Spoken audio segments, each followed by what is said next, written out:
Why have I chosen this particular course of action with regards to the cancer that's come into my body? This is a question that's come up from several people since I went public explaining about my journey with cancer. And thank you again so much for so many of you that have reached out, shared your story. And if you're watching this right now and you know somebody that currently is experiencing cancer, or maybe you are, or you have concerns that you maybe have something going on in your body, please just take the time to watch this. Because for me personally, I didn't talk about this for months and months. I needed to deal with it first and then find a way to articulate the decisions I'd made and feel comfortable with that. And I find a lot of people that talk about cancer, often it's way past them actually going through the process. And I thought it's really important for me to try and capture it whilst I'm in the moment, because it's not that easy to find that out when you're looking for information, advice and guidance. So I really hope this is going to help you. My voice, by the way, is like this because I have an ileostomy with a stone in my bag. And I'll explain this a little bit later, but sometimes if I have pain and it tightens up, it changes the way my diaphragm works. And often I find myself having to breathe up here, which is really unusual for me, bearing in mind I've spent the last 35 years speaking in front of audiences. So hopefully it's clear enough for you. I just want to give you a statistic. This is a current statistic as I'm recording this. 1 in 2 men are diagnosed with cancer and 1 in 3 women are diagnosed with cancer. So I want to throw that statistic out there and say that as somebody watching this, there's a high probability that you most likely know somebody that has got cancer, or you may have even been told recently they have. So let me try and explain what happened in my situation. As of this time last year, I found myself in a situation where we had a lot of stress going on. My partner's mother had passed away, sadly, with her own journey through cancer. The difference in her case is we only really found out that she had it at the very, very late stages. And the more I've gone down this journey, I realized how many people hold on to it. And if anyone can relate to this, please do comment on this video and maybe share a message for others to see, because I think it's one of the greatest tragedies with this illness. There is so much stigma attached to cancer that people are almost afraid to mention the word. They don't know how to deal with it. They attach a death sentence to it. And so people lock down and they don't want to have the thoughts going on in their body because the biology of that may make it even worse. So we didn't know. By the time we did find out, it had progressed so far, and we went backwards and forwards to Denmark. At the time we had to drive because there was no flights. And my whole system was really upside down. I've been primarily a vegetarian with some fish for the last 20 years, and my consistency has been very regular. But during this period, it was all over the place. I ignored it being a typical bloke. I just got on with what I needed to do, and I was doing other things. I was presenting at the time, and all of this happened, and I ignored the signs. And by the time I got to October and November of last year, I realized maybe I need to go and speak to the doctor. I spoke to my partner. She was like, you've got to go speak to the doctor. This isn't right. My stools were just all over the place. And if you're going on in a situation right now where you've got constipation, possibly diarrhea, and it's gone on for more than 2 or 3 weeks, my initial assumption was stress and food poisoning, but this went on for months. Went for a stool sample, they found blood, and then that led to me discovering I had to have a colonoscopy. So by the new year, we found out there was a tumour, and I was given that diagnosis down at Brighton Hospital. And it's shock. I said this to you, I think in my first video when I came out, explained about it. And at that point there, in a very specific place, they had given me full MRI scans, and they indicated that as far as they could see, and this is important to be aware of, as far as they could see with that level of scan, it didn't appear to be anywhere in my body apart from in one location. It was right at the end of the colon region. And I then went into just functional mode. I was like, what do I need to do to solve this problem? They said to me their proposed gold standard approach, because of the fact that it didn't appear to have spread, it was in one location, would be surgery, a clean surgery to remove it, and then a pathology report afterwards. So I decided to opt for that whilst in the background waiting for the surgery, doing huge amounts of research. I reached out to some very dear friends, Dr. Wendy Denning, some of you have met her, she came through my event, she was amazing, Dr. Rob Verkerk, Mel Aldridge, I went out to Patricia Peat, Joe Gamble, nutritionalists, specialists in their fields. I was very lucky to be connected with people. Because of all the years I've been doing what I've been doing, I knew there were people that were in this field that knew way more than I did. And I cleansed, I juiced, I took intravenous vitamin C's, which I had to go to Brighton. I was doing oxygen chamber work as well. Anything I could do that I knew would weaken and attack the cancer. And as I spoke to more and more people, the common feeling was that I was healthy, vibrant overall. It was in one location. The surgery should be fairly clean. So I opted for that. And I think with all these things, I want to say this to you. If you're watching this right now and you happen to have cancer, or you know somebody that has got cancer, just be mindful that you get bombarded with so many people. I had so many people give me all these different things I needed to do and look at. There's the emotional cleansing, the spiritual cleansing, the release work, energy healing, Reiki, acupuncture, sacrocranial work I was doing. There's a whole heap of different things, plus nutritional work, medicinal mushrooms. I was just bringing to bear everything I've learned over the years through helping others go through this, but also the people that were supporting me. I will tell you, it can be very overwhelming. You can research and research till your head's going to pop. And I found there's two types of people: those that feel empowered and they want to do something towards healing themselves, and those that just sit back and accept whatever the medical profession is going to do and tell them, like, we're going to put radiation, chemotherapy, surgery, throw the whole lot at it. And I was on the other side. I was the proactive side, whilst preparing for what we believe was going to be a straightforward process. So I went for the surgery on March the 6th. Unfortunately, it was a prolonged surgery. There were complications, without going into lots of detail. So it took longer than they thought. And I came out the other end of it.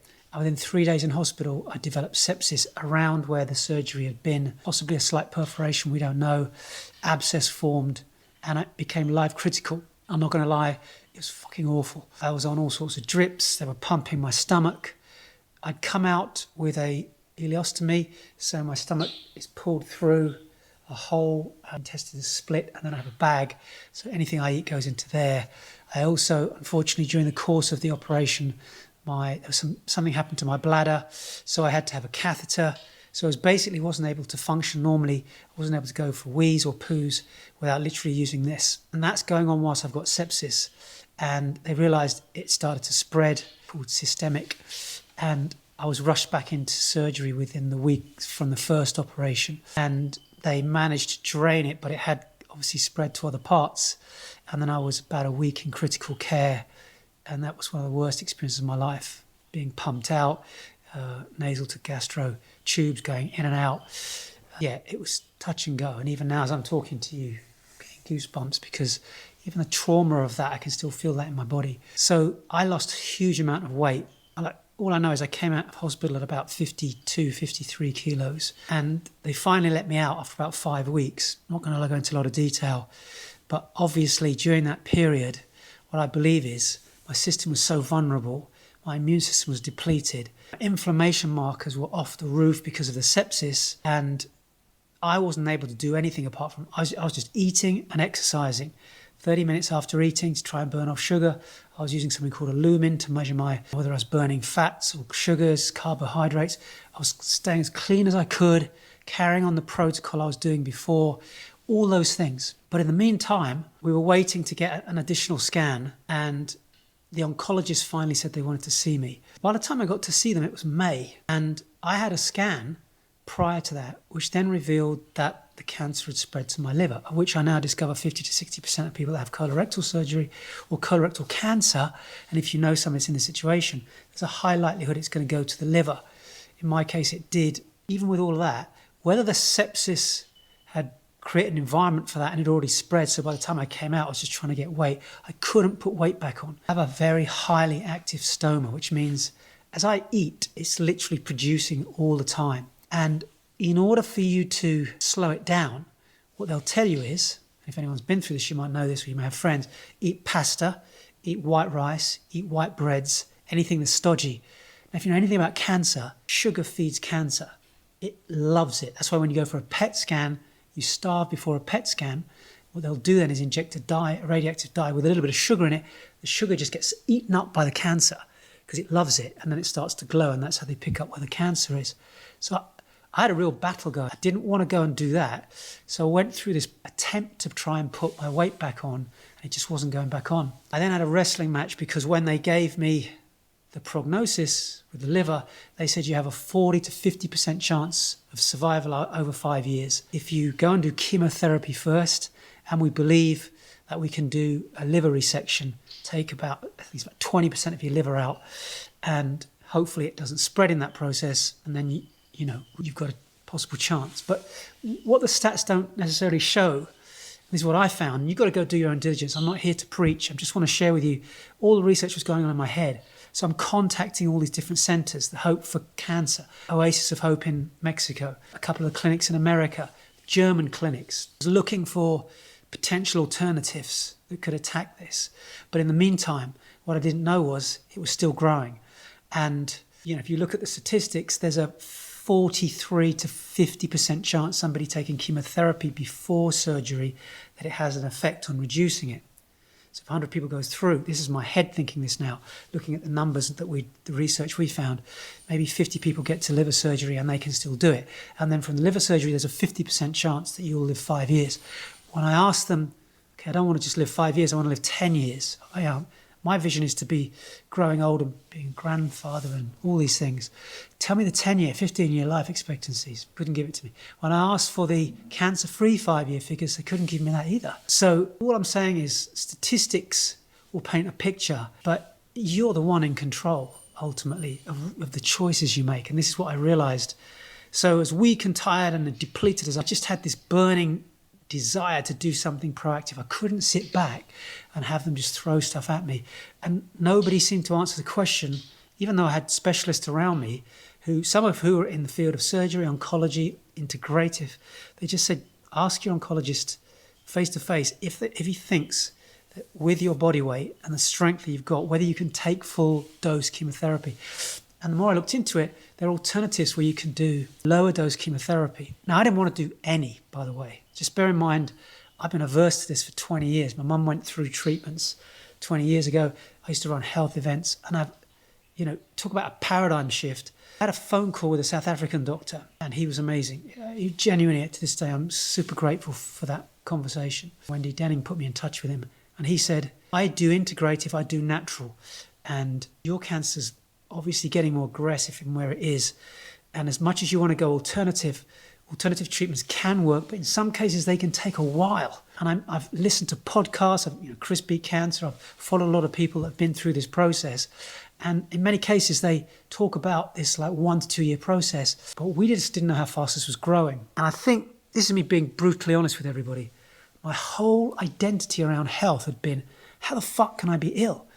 I've looked after myself. And that's another story, by the way. I'm not going to go into it now, because I've since discovered that the traumas, the experiences, and all the various things that have compiled over my life, and everybody has different ones, have led to a point where something triggered it. So you can be healthy and vibrant, eat well, and have other things biologically, emotionally that trigger and start the cancer. So he said, you've got to do something proactive now. You can't just, I know you're proactive with your diet and with the cleansing, but you need to do something that's going to go in that can really attack this whilst doing other things.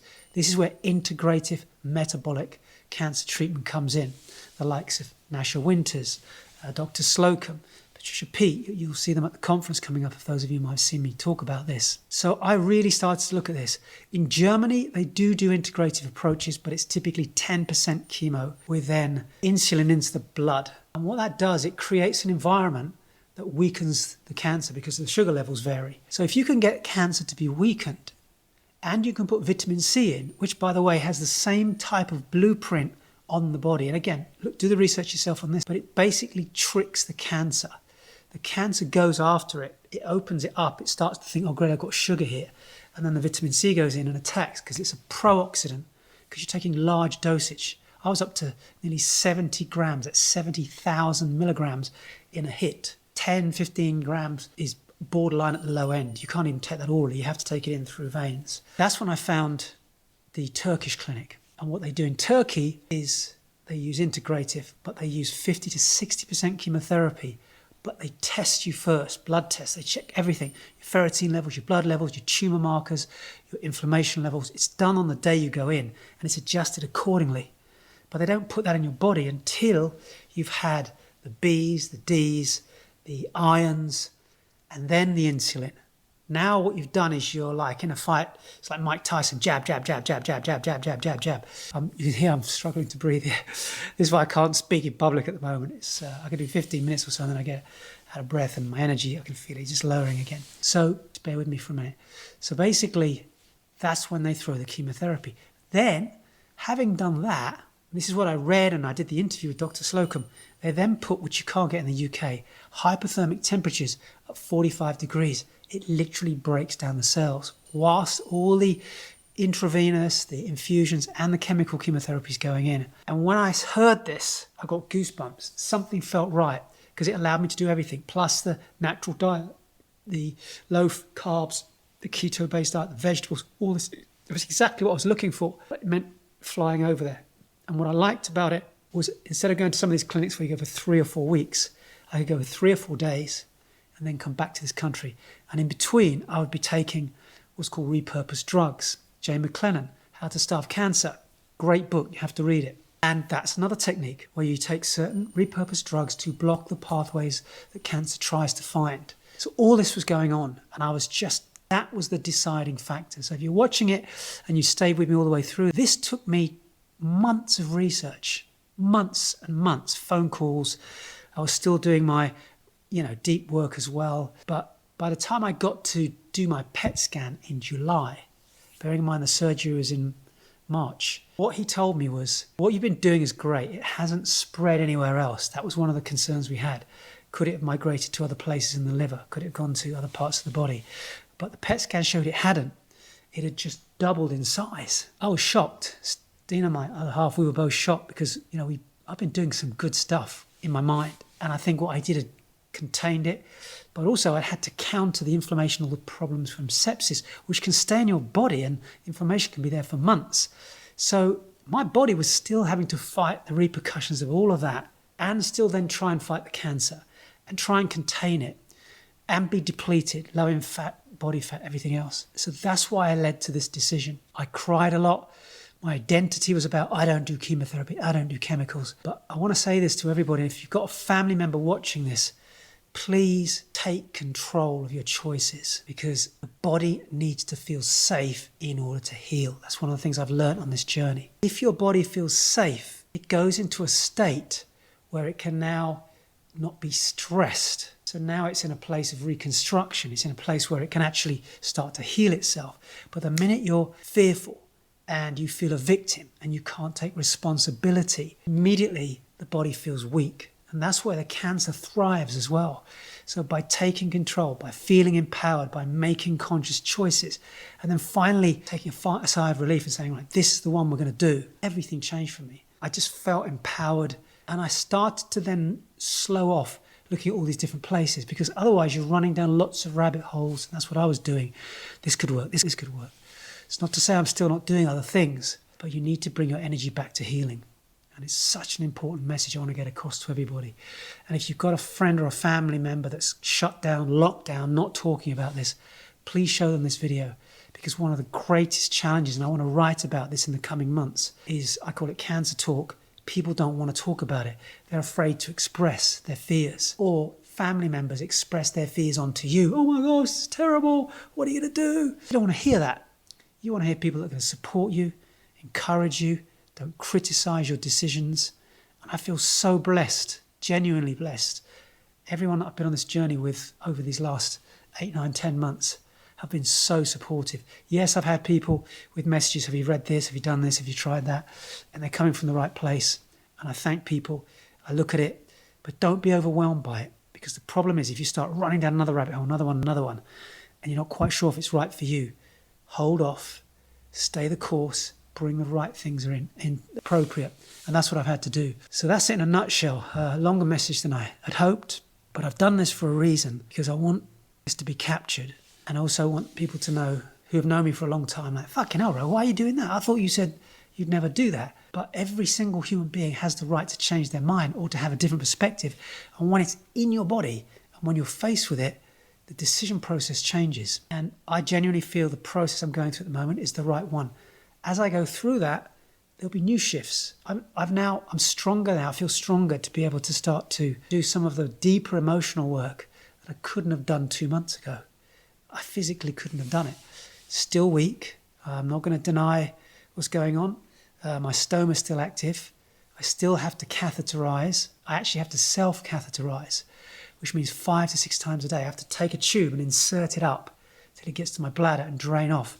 That's not easy. I've had multiple blackouts because my sugar levels are low, or my liquidity is too high and all of my body fluids are out of balance. I've blacked out in hospital, I've blacked out at the clinic, I've blacked out at home. My daughter found me recently. But at the same time, I have a strong will to want to live and share this message with other people. Just do what it fucking takes. That's all I would say. Don't be afraid. It's just a disease, and the metabolic approach to this allows you to tackle it from so many different angles. Environment, diet, mindset, repurposed medical drugs, conventional oncology, along with infusions. There's so many ways to do this. I'm going to sign out for now. If you stayed the course on this video, I'd really appreciate if you could put a comment down there. It's just nice to see some feedback from people. Is this helping? I wasn't quite sure how much to open up about this. And equally, do share this, do subscribe, encourage people to subscribe. You're going to see so much more coming from me now over this next year or two. And I want to get the word out and get the momentum up. I put everything on hold over a year ago, so I'm picking up the reins now, and thank you again for all your support. It's Dr. Rowe signing out.